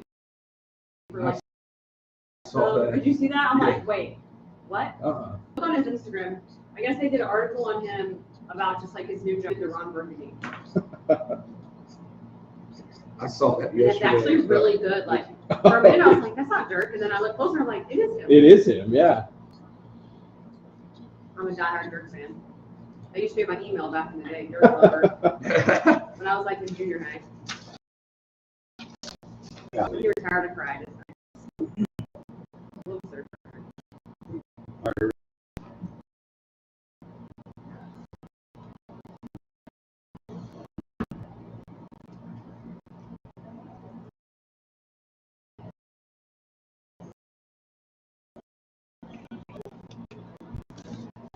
When you hear that, you know it's time for our, again, congratulations. Just like Justin's last name, Swartner. A couple weeks ago in Cattle, where you can get your Hodgeback appetizer, get your picks in. That's how you get a chance to win. Get your picks in, and you get a chance to win free Hodgeback appetizer. Appreciate Lotto. First, again, each week we bring in a celebrity guest picker, and our celebrity guest picker this week is Stacy Lopez, K-Tab. Find her every day at 4, and also the Flying Bison in-game host. So busy summer for you. Busy summer, yeah. I stay very busy in the summer with summer baseball, and I love it. It's so much fun. And so we enjoyed having Flying Bison report all year long on the Hodgeback. And so Tyler's here again, Josh and I. Normal Misty be back next week, but we got some games to pick. I want to talk about this briefly. First of all, Stacy, tell a little bit about your world at K-Tab and the Bison before we start. Yeah, for you host every day at 4 p.m. That's where I originally started out in my career, graduating from Texas Tech in 2015. Took some time off after having a baby, and I'm back again, where I get to do for baseball and blast, Flying Bison. We're coming up on our third season this next summer. We do a lot of fun games during the game, and yeah, it's a lot of fun. And so, how do you feel about your Red Raiders? Listen, love the Red Raiders. I'm a Red Raider. Usually, okay, we're going to do great, and the disappointment sets in. You're like, all right, here we go again. But last week blew me away. I'm not going to lie. I turned off the game for a little bit because I get a little anxious. I'm like, okay, what's going to happen? And then Barron went out. Wasn't sure about Will Hammond, and then he came in and just blew it away. And now my hopes are up, and I just pray they keep going. Hard depending on Morton's health to make soon on whether or not Hammond, but excuse me. Fortunately, he has a little bit more time to think about that as the Red Raiders are off this week and get a little bit of a breather. Let's dive into it. Josh, you got our 10 games here. Got some college, no high school this week, but and really probably a lot of games. We'll get to when we get to the NFL talk, because there was a couple things that happened this week that I want to talk about. TCU at Arizona State. TCU is one of those. They're 3-0. Could they make a run? Have they played anybody? Their toughest game has been ACU. So what can they do? They got to go out to Arizona. Arizona State last week, Josh, we were there, not there, but watching it at the 500. Arizona State came to Waco. Big win for them, beating Baylor. I've got Misty's picks here. Misty has TCU. Josh, who you got? I've got Arizona State. Tyler? I'm going to go with the Horned Frogs. All right, you got TCU. Misty's got TCU. Stacy, who you got? Yeah, I got Arizona State on this one. Yeah, again, going on the road, this will be TCU's real big test to find a way. Can they be another team that gives the Big 12 hope for adding more players? Ole Miss here, LSU, Ole Miss. To me, I think this is big for both coaches. Brian Kelly needs to win the big one, and I think so does Lane Kiffin. I've got Ole Miss. Misty has LSU. Who you got, Tyler?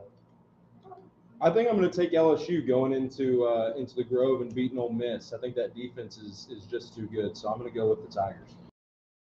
You got the Tigers? LSU.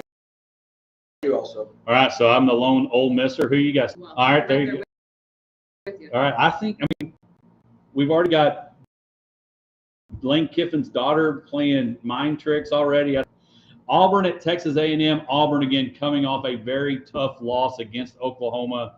Some controversial calls, still whining about it. Now they got to go into a very hostile environment at Kyle Field with Texas A&M. Misty has A&M. Josh, who you got?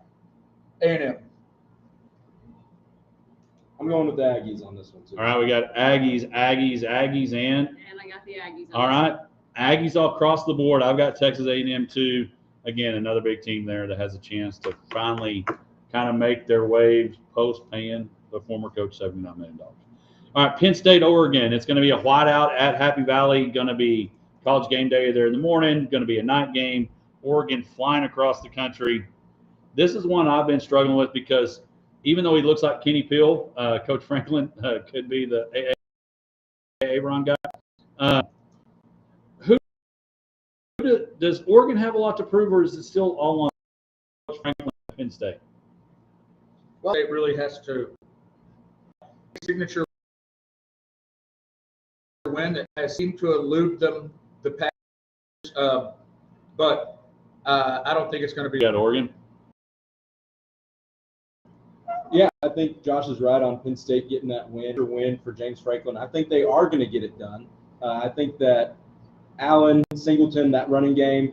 I think a key thing I also think that I want to mention, Penn State hired Ohio State's defensive coordinator. Kind of does pretty well last year, so I think that's going to Mississippi State, who you got? In that college game atmosphere, I'm going to go with Penn State. All right, there you go, Josh. Oh, that came out right. Good thing. Georgia, Alabama, SEC Nation there tomorrow. Georgia, again, a big win against Tennessee. That lucky and good coaches and good teams see. That's what Philadelphia's been done. You're right. Philadelphia seems like Philadelphia ought to be like 0-3, and they're finding a way to be 3-0. I've got Georgia. Missy's got Georgia. Tyler, who you got? I think I'm going to take Georgia. I think it's going to be a good game, but I think at home Georgia will get it done. Yeah, I think so. I'm right there too. I've got Georgia. It's hard for Bama to figure it out. I just don't see that happening. Again, so those are the college games we got this weekend. Again, TCU, Arizona State, LSU, Ole Miss, Auburn, A&M, Oregon, Penn State, Alabama, and Georgia. Now the NFL early game, that first one. But real quick, are you shocked, because they're not on this game, which makes sense, that the Giants went to Jackson Dart and didn't wait one more week when they played the Saints? They're throwing him out against the Chargers. And immediately went to my fantasy football just pick up the Chargers. So kind of surprised by it. Yeah, I think that Chargers defense is legit, so it's going to give Dart some trouble as a rookie. But after I saw Russell Wilson hit the goalpost and throw it out of bounds 4 straight throws, I thought there's no way he's coming back. Yeah, so And he looked like a Hall of Famer versus the Cowboys. yeah, he did. And it was still, ironically, found a way to lose it because of Auburn. All right, so Vikings, Steelers, heading over to Dublin, going to be early. So for those that need to know that, if you got fantasy football players in that, you need to make that decision soon. You got to do it before Sunday school, not during church. Minnesota Vikings, Carson Wentz versus Aaron Rodgers. Misty's got the Steelers. Josh, who you got? I've got the Vikings. A lot of people thinking that because of Brian Flores' defense. Who you got, Tyler? I think you're spot on. Brian Flores' defense is going to get it done. Well, the other thing you got to think about, I'm 47. I've got a feeling this one in here. Traveling across, 40-year-old guy of Aaron Rodgers is adjusting, but I think they're playing better than most people think. I've got the Steelers winning that game. So does Misty. Who you got, Stacey? All right, so this one was kind of tough for me. I actually went with Carson Wentz and the Vikings. And I think it's interesting. Carson Wentz, maybe he'll play really well and be next year's Sam Darnold and Daniel Jones next year. Thoughts? Well, I think that very much could happen, but I don't know. He's had several opportunities and hadn't really capitalized since the kind of Eagles run. Now, and I'm going to tell you, this game's not on here, but we've got time because we're going to go up to the clock. The game that's not on here that I think is interesting is that I'm going to dive in. Going to play the Rams, who again should have just and not let the guy go pick thick six is what I call it. Beat the Eagles and send them packing. I think this thing, it's not on the pick'em sheet. I need the Rams to win, but will the Indiana Jones run out? I think the Rams will take that game. Daniels looked good this year for sure, but that Rams defense is legit. They're young, they're fast. Stafford with Vontae and I think, and again, I know it's on the big interesting game. And I think the Rams is That game on this list, basically have to pick. I just think it's interesting. Moving on to the Titans and the Texans. Titans, again, draft Cameron Ward. They're 0-3, still struggling, but so is the Texans. Somebody's going to be getting their first win this weekend. Misty's got the Texans. They're playing at home. They're still struggling. Lost to Jacksonville last week. Josh, who you got? I've got the Texans, but this is like the ineptitude bowl. Yeah, it's like you had to pick somebody, and that's why you did. Yeah. I've got Houston in this one too. I do think the Texans defense is good. They've got some pass rushers, and rookie quarterbacks against good defenses. Always. Everybody's used to accept me. I picked the Titans to get their first win. It means there's no team. All right, now two teams that are 3-0, the Bucks, and it's that guy that again, if they could go back, and there's no way I would not let them not tell me it's true. If Cleveland could go back, they would totally handle Baker Mayfield different and maybe a lot better, and may not be owing Deshaun Watson their whole life. Bucks have found 3 ways in a row to come back from behind, close games. Aaron Glenn was doing his dance after that blocked field goal that went for a touchdown, and then next thing you know, here comes Baker with another great play. Mike Evans is probably going to be out, so that does hurt. Heard Chris Godwin could be back. Eagles, Bucks, Josh, who you got? I've got the Eagles purely because of the receiver injury situations with the Bucks not being full speed and going up against a good team. Yeah, I'd agree with that completely. Evans being out and Godwin coming back, still off of 2 bad injuries. Rookie Ibuka has been a stud for Baker. Oh, he's legit. Yeah, he's doing what people thought Marvin Harrison Jr. should have been doing as a rookie. Misty and I both have the Bucks on the Baker Mayfield train, and don't want to mess up. Don't want to pick Eagles. Okay, well, so I need him to win, so I'm going to just go with the Bucks and just pray that he gets me lots of points this week. There you go, Baker Mayfield. Misty, myself, and Stacy have the Bucks. Again, Stacy was our guest pick of the week. Chiefs, Ravens, 1-3. Everyone has been asking which team cannot go to 1-3. Who is that? Is it the Ravens? Is it the Chiefs? Which one cannot lose this week? Or which one can lose and still be in a good situation? Well, the Ravens have played much better than their record indicates. I mean, they obviously fell apart at the end against the Bills, but were dominant through the first 3 quarters of that game. The Chiefs, on the other hand, have looked very suspect. So I think as far as like building for the rest of the season, the Chiefs probably need this game more because they just have not looked. I'm picking the Ravens specifically because of that. Yeah, so you're picking the Ravens. The Chargers, the Chiefs' schedule, they lost to the Chargers. They play in Brazil or Mexico? Brazil lost 27-21. Then they had a chance. Eagles find a way to win that game. And then they beat a very not good Giants team 22-9. So that's their schedule. And I still think they're trying to figure it out because they've got unhealthy people. They're supposed to get Xavier Worthy back. So you've got the Ravens. Who you got? I got the Ravens also. So, and to answer your earlier question, need it more. They're a tougher division. If they go 1-3, Broncos, Chargers, I think they're better teams, especially Chargers. So I think Ravens are a better team, and so I'm going to pick the Ravens. Misty has the that to go on and win this game and, do well this year.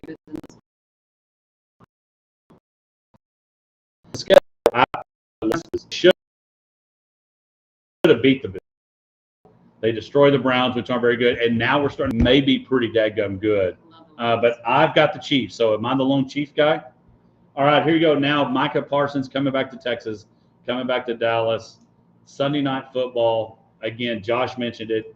It's going to be must-watch TV just simply because you've got Micah, you got Jerry Jones as one of the stars in that role as well. Dak, what can he do? Because his cabinet, if you will, of receivers is Turpin back full speed. Not sure yet. A lot of questions. They're going to have to be able to run the football and protect Dak.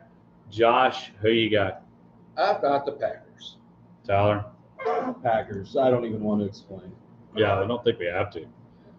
Stacy, who you got? I got the Packers in this one. It looks like the Packers are picked by me, Misty, Tyler, Josh, and Stacy. And be sure you get your pick, win your opportunity to win a free Hodge pack from Waddle Land and Cattle. All right, the picks are in. There you go. They're set, ready to roll. Come back. Stacy, thank you so much for hanging out. This was fun. All right, we'll come back. We'll wrap it up. We'll send you to the weekend.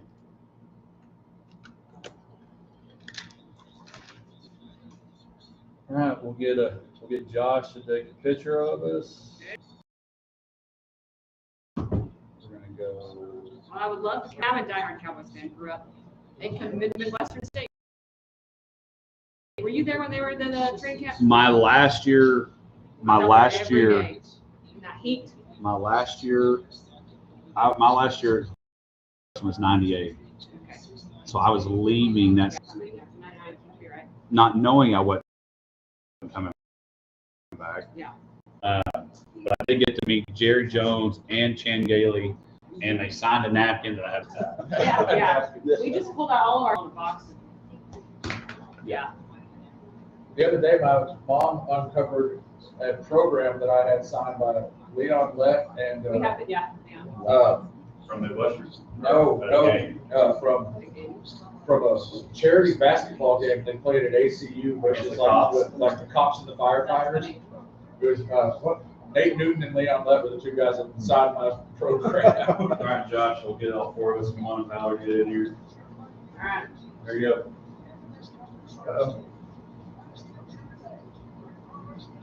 All right, there you go. Perfect. Thank you. All right. Here's your setup. Have a good day. I know. I'm gonna talk to some people next week. My boss is gonna get them. Perfect. They're not other places. Yeah. All right. Thanks. Have a good one.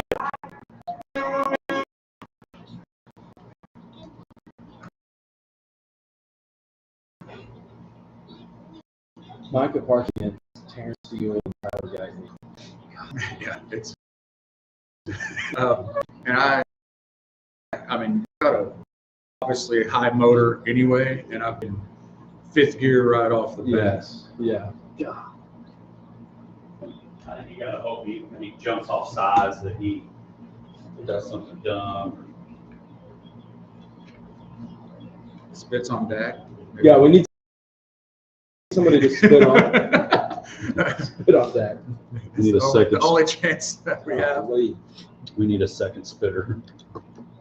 That is one match. We'll come back. We'll thank Tyler, and then we'll say plans for the weekend. How are you going to cram all this great stuff in? And we'll head it up. I'll give a little recap. Ryder Cup is right now. We are up in only one match.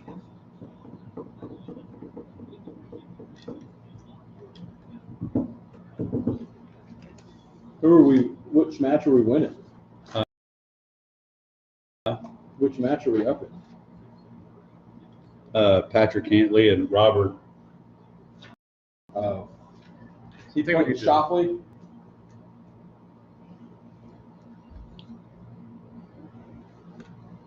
You said that Morikawa was getting killed? Oh, yeah. Morikawa, Harris English getting killed. Well, like Sports Live and everything, it's not going well at all for the folks in Bethpage. Again, Tyrell DeChambeau and JT down, Harris English and College down,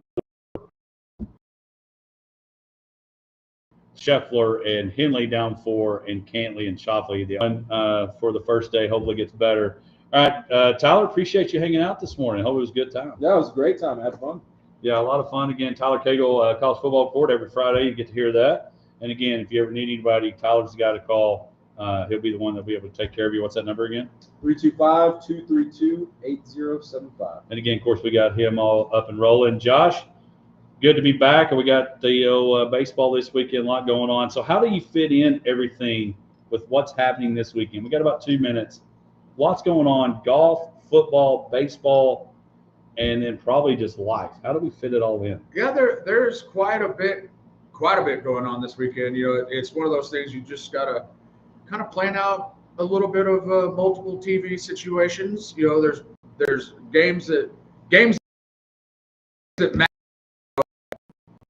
even the ones that I'm fans of. You know, like we got the aforementioned Oklahoma State with their first game post Gundy. You know, with Baylor playing them as a 20.5-point favorite. So I'm not, you know, hopefully we can get some offense out there, play a little defense, and cover that.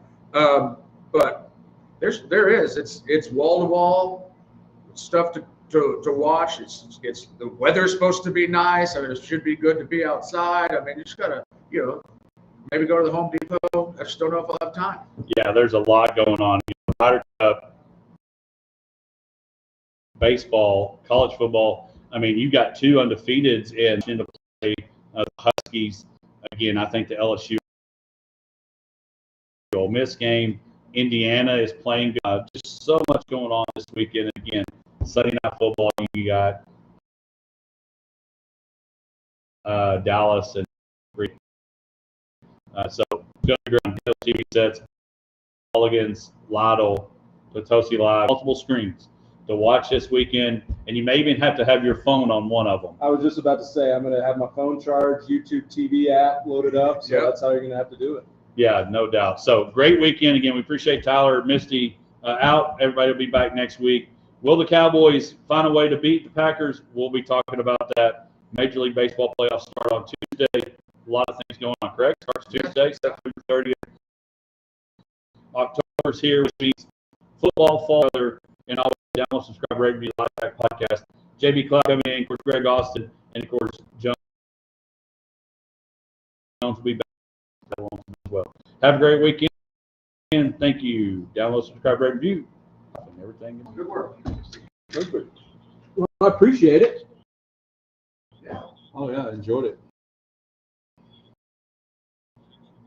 Good to meet you. Yes, sir.